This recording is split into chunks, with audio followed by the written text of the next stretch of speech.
I think there are some very common questions that families have about participating in clinical research.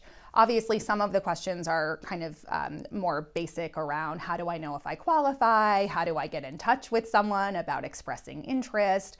I think there's a lot of questions about the trial itself, depending on the type of procedure that the intervention entails. Is it an infusion? Is it an injection? Is it some kind of surgical procedure? There's always questions that are very sort of tactical and logistical.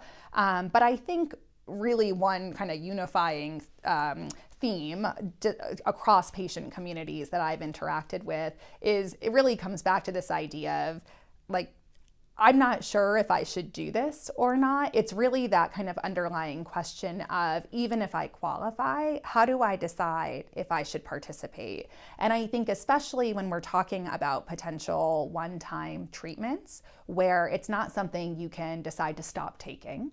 It's not something that if something better comes along at some point, you would be able to do that. Sometimes it's sort of what we call one and done. These are big questions. These are hard questions to contemplate. And so I really think making these decisions, it has to be a partnership with your physician, or with an expert in that disease area.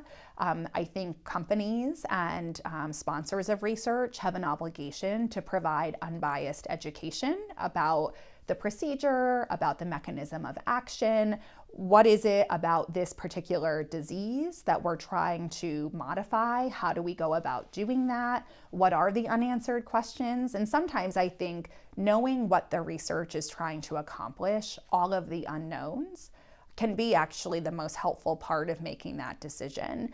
Because I think if you know what everyone doesn't know, it helps you feel more comfortable and confident in what it is that the research is trying to accomplish and what you may be able to expect in the process.